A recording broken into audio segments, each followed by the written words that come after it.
Welcome to Frankly K, Frankly Financial, where awareness and clarity means power. On this channel, I do financial literacy videos, journal with me's, vlogs, and book reviews. So if that's interesting, subscribe and stay tuned.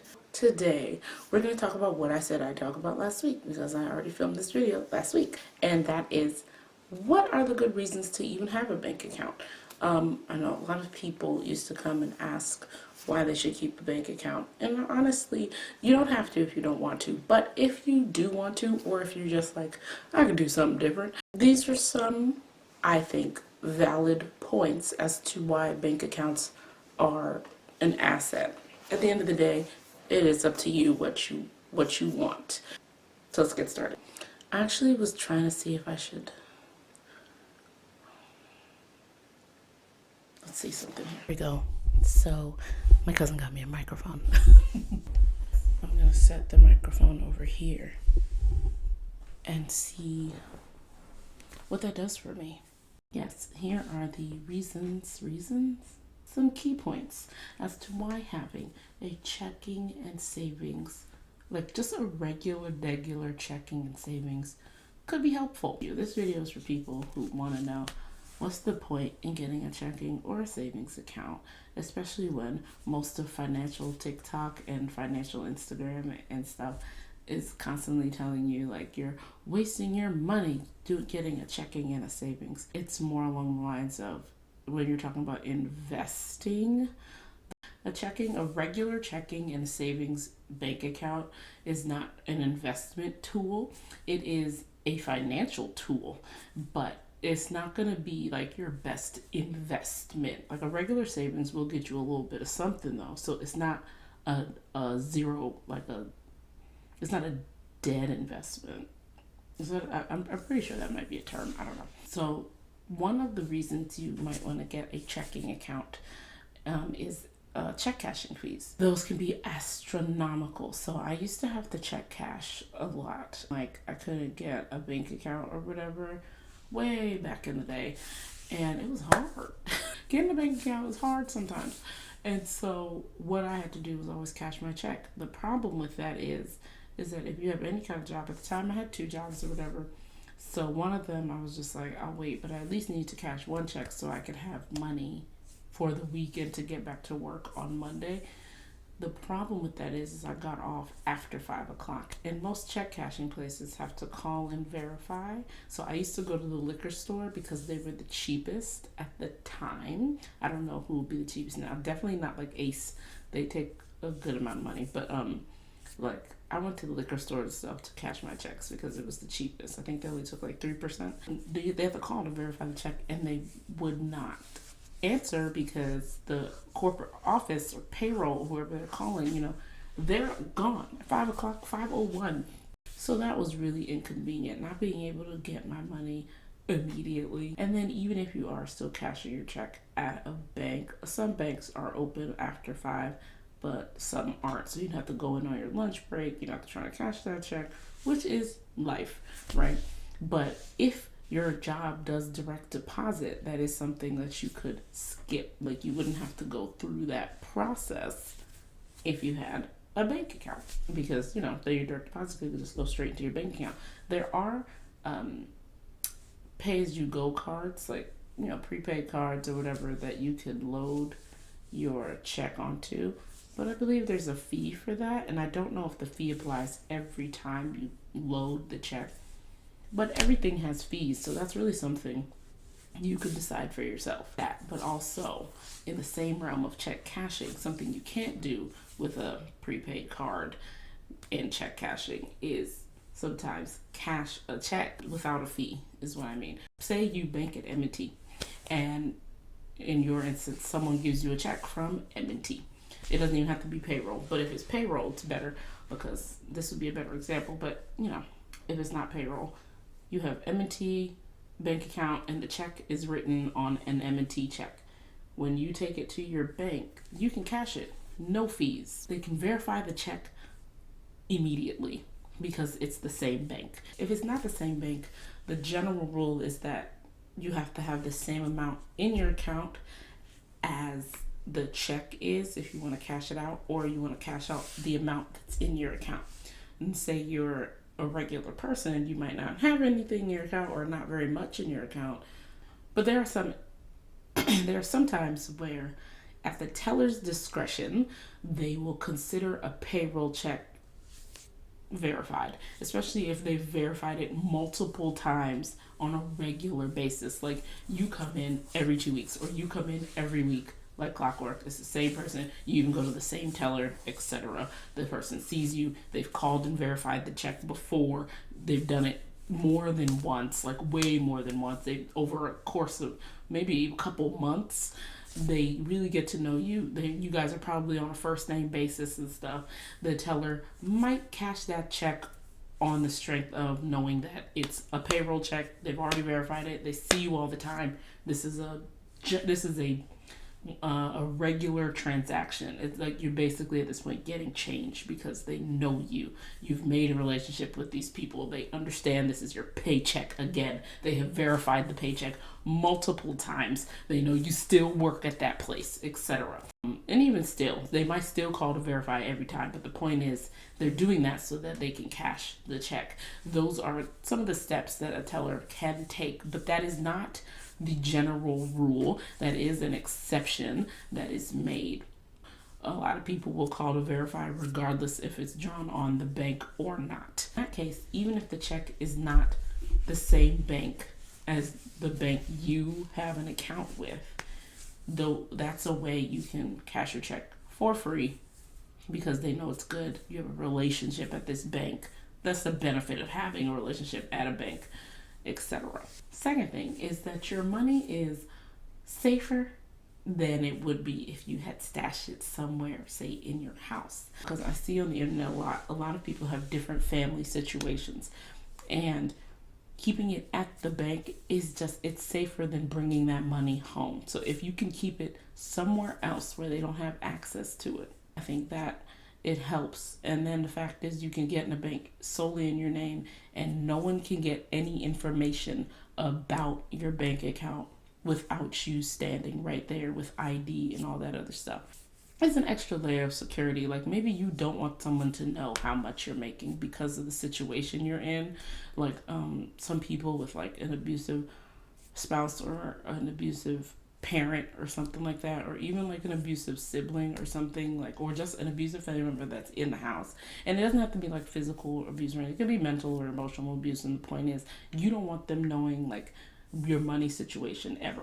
You don't ever want an abuser knowing your money situation. I think that's a very tenuous situation for them to also throw money in the mix. So having it somewhere else outside of their reach is a really big deal. And I think that's the main point behind having a bank account solely in your name. You can have money sent straight to your bank account. You can even be someone who doesn't have a debit card. You do not have to have a debit card if that means that it's less access for the people in your direct vicinity. So they can't take your debit card and go anywhere. They can't threaten you, make you give them your PIN number and all that stuff. They'd have to march you into a bank, which I'm not saying people won't do, but it is an extra step that could lessen the amount of times that this happens. Also, you don't have to tell them which bank you're at, none of that stuff, because every time you need money, you can just go into that branch, withdraw the money, use it, get checks written at the bank, take money, get money orders, do the things you have to do quietly, secretly. So I think there's a safety aspect, not just with you, but with also the money. And on top of that, the money is insured just in case like a bank goes under or something like that, which banks often fail. And there's actually a public list put out by, I don't know if it's the Treasury or just like a banking, like the banking regulation site or something for the USA, where they report which banks fail every year. This is all public information. Nobody's hiding it from you. They can't. It's the regulations, of course. So all failed banks, I'll try to find it and put it here. But I found a whole website. Anyway, even if it does that, up to $250,000 is insured with an FDIC insured bank. Most traditional banks are FDIC insured. A lot of mobile banks are FDIC insured through their partner. So if the mobile bank is not a bank in its own right, like SoFi or SoFi, and although I don't know if SoFi is on its own, but I think maybe I'll double check right here and say yes or no. But I know Varo is a mobile bank that has made the transition from mobile financial application to a actual bank. They're also insured. Things like Current, Oxygen, Greenwood, they all have partnerships with a bank that is FDIC insured. So your deposits are still insured, but not through your mobile account. It's through the bank they partner with. So that is a safety aspect. Those are two safety aspects of keeping your money in an account. So it keeps it in arm's reach and out of arm's reach at the same time. The third thing is some banks do cashback on debit cards.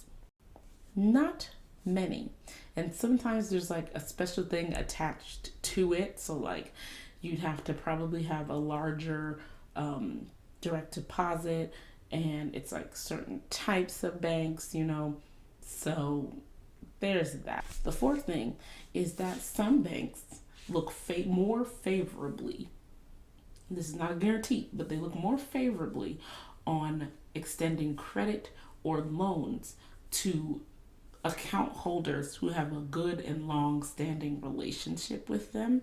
So if you do a lot of things at your bank, they can kind of see your financial habits, and that can become part of the assessment for when they're assessing your credit worthiness for extending credit or loans and stuff like that. That's always something I tried to tell people. I was like, just first, if you're looking for a credit card, look at the bank that you're with. And see what happens. Go from there. Like, especially if you're building your credit, go from there. You might have to get a secured credit card, but if you get it with them, there's a good chance that after you stay on some time frame with them and that secured credit card, you get rolled over to their, unsecured credit cards. Those kind of, I would say, programs, right? A lot of financial institutions reward loyalty. Again, it's not a guarantee. There's more than one checkpoint that credit assessments have to go through. So that's not going to be the end all be all, but it doesn't hurt. And speaking of not hurting, 5, mortgage companies and rental or leasing offices, they all require bank statements most always, at least in my state. You can check in your state, but I think that's a thing because it's about proving that you have an income, proving that you have, enough money to afford this housing, right?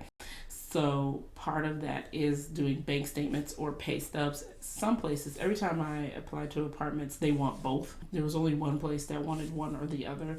And then at the end, she was like, no, we need both. So that's another thing. You're going to need some bank statements just to have somewhere to live. That a lot of people don't know. A lot of people don't know that, especially if you're someone who's moving out, maybe on your own for the first time, or because you were like, you're going to save for a house, or you've just been saving up and you're like, you know what, it's time. I got to get out of here.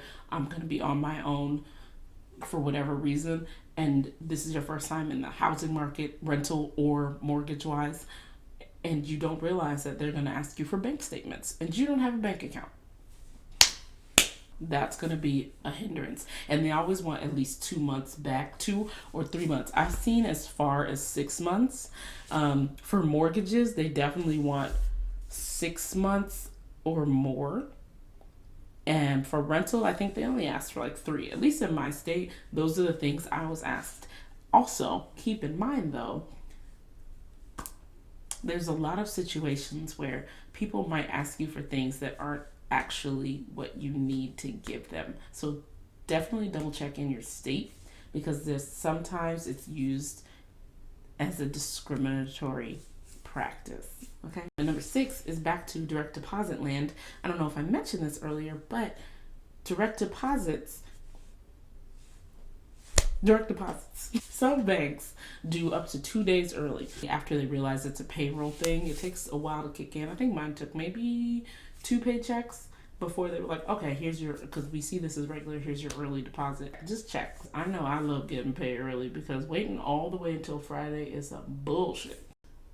Another reason why it's good to have a checking or a savings account, checking and or a savings account, is because interest.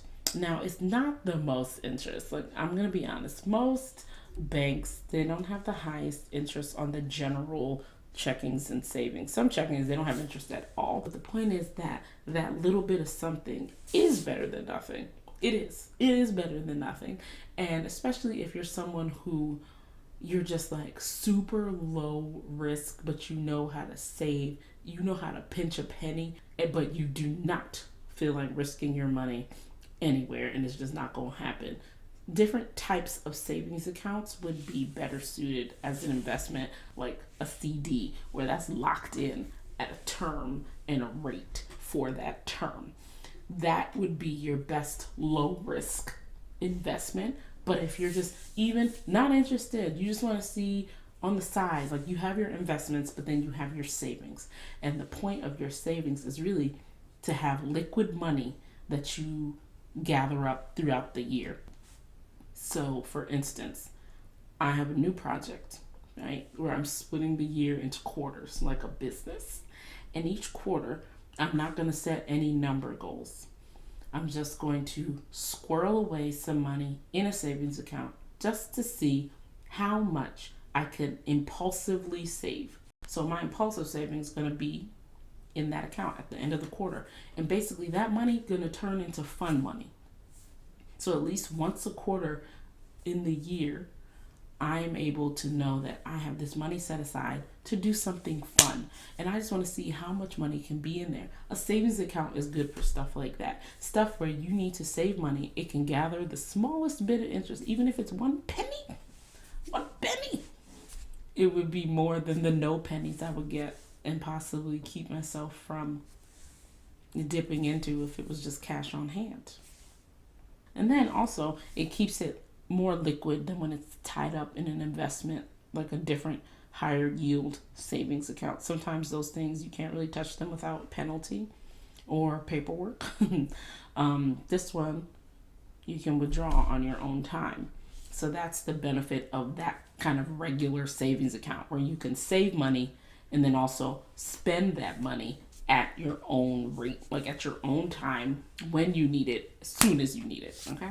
That's the biggest thing about checking and savings is the accessibility to your money. Even if you're big in investing right now, you're trying to go heavy on investing, do not neglect a regular savings account because you can still get your baby interest on it. But most of all, you have that money sitting over there for immediate access. That is the whole entire point of that. It's a safer place to immediately access your money. That is, honestly, that's the bottom line. I've been talking about wrestling all day.